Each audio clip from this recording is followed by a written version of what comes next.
talking today about one topic that is very important, but also a real blessing for all of you, because the California Association of Realtors, lawyers, and lobbyists worked with the legislature and have cleaned up a great deal of the ambiguities and confusion in the agency laws. So you'll have to excuse me today. I'm going to use notes because there are so many changes. I don't want to speak off the cuff. I want to make sure I cover everything. So I'm just going to walk you through this, and I think you're going to find most of these changes very beneficial.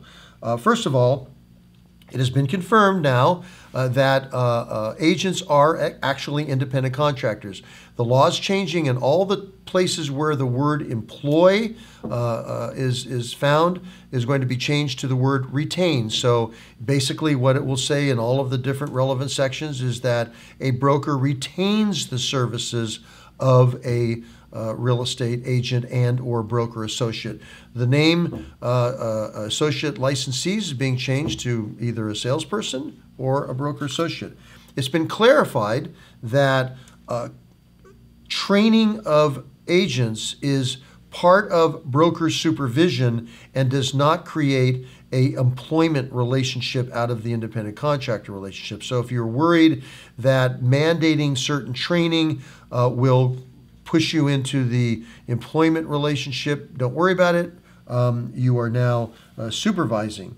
They're going to make some significant changes, or have made, excuse me, some significant changes to the agency disclosure law. And in fact, the agency disclosure form has been changed. So they're dropping one of the disclosures that had to be made, the one that was confusing everybody, which is that third disclosure. And so that form has now been changed. They've made a bunch of changes to plain English. So a listing agent is from now on going to be, and all the forms will reflect, is going to be called the seller's agent. The cooperating broker is from now on going to be called the buyer's agent. The purchaser is the buyer. The associate licensees, as I indicated, are salespeople or brokers. So again, some significant changes. From a risk management perspective, because one of my primary areas of practice is defending brokers and agents or helping with risk management programs so that you don't get in trouble in the first place. And one of the changes that's been troubling to some of us has been an issue that came up in a Supreme Court case last year called Haricki versus Caldwell Banker. As some of you know, or most of you should know by now, if you're a dual agent, you are required to provide all material information, not just facts, to your client. If you are in a dual agency situation because someone in your office is representing the other side, you may have that same responsibility, which raised an interesting question. What is confidential information? What is the duty to disclose that confidential information? So if you're representing me as the seller and I tell you the motivation for my reason to sell, I tell you the financial situation I'm in, or I tell you some other reason that's motivating me or pushing me towards a sale, that might be of benefit to the buyer to know that. But it also raises some serious questions about your obligations to your seller.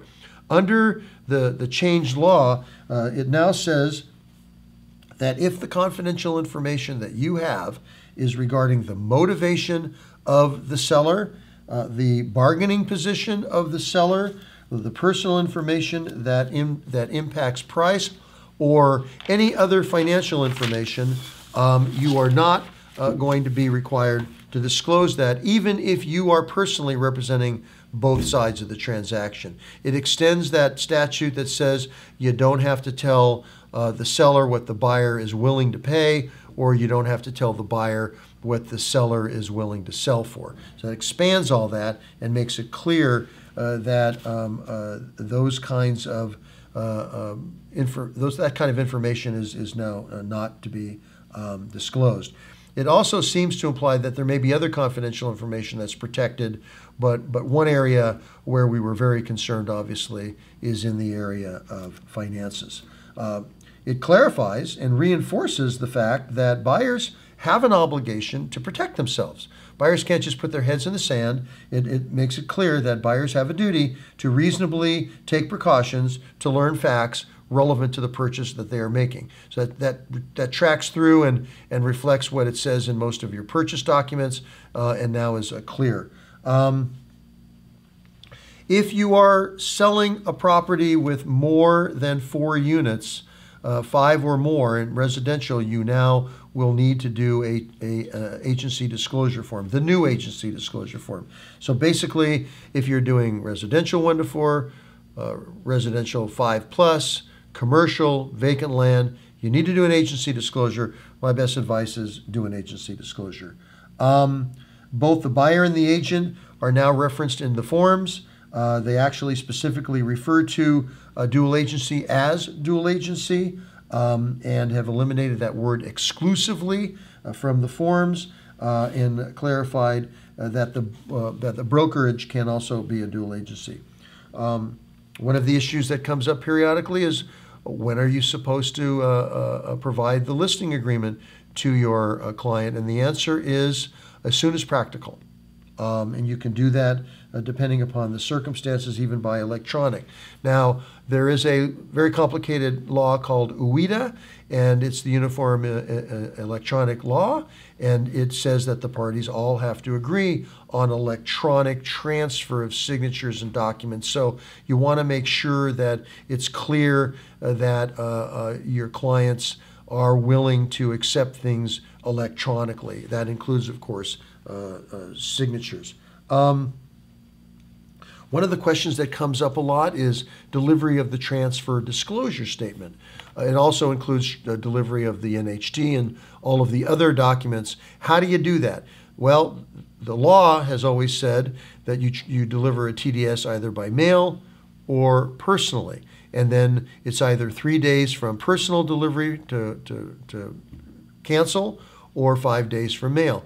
But what about email? A lot of you use email, and you've consented to do that. If you have consented to using email in your transaction, and I would recommend using the delivery of notice addendum form, which is the DNA for all that purpose, then you can deliver the transfer disclosure statement by email. So that's an important clarification, and hopefully will help some of you. Another issue that seems to come up a lot, I know it comes up probably in my practice more hopefully than in yours, is this issue of when is the transfer disclosure statement completed for purposes of the statute? And the legislature has now answered that question.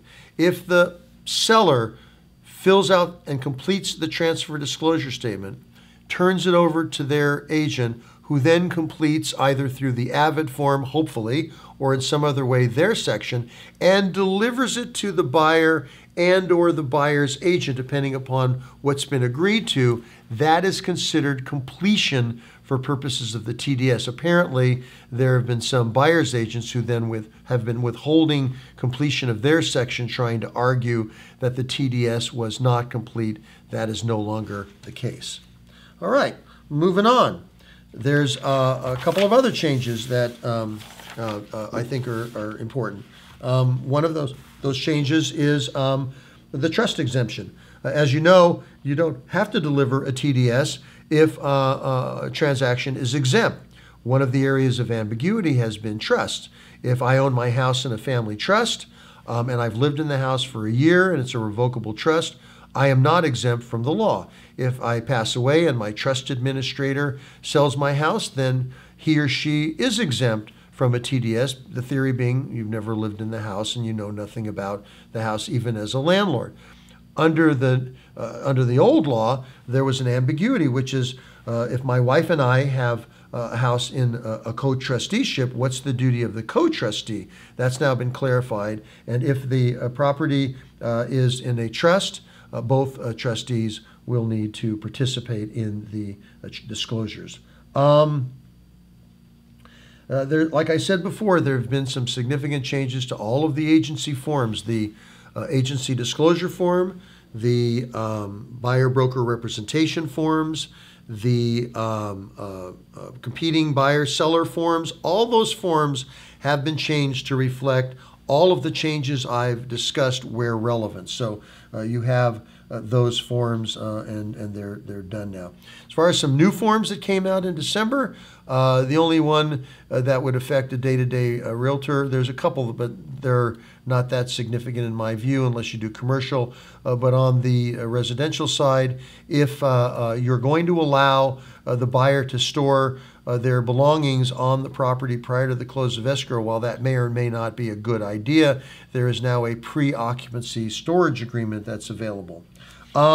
Going back to some other new laws, and then I'll close, there are some significant new laws because of the raging controversy over sexual harassment and the Me Too movement.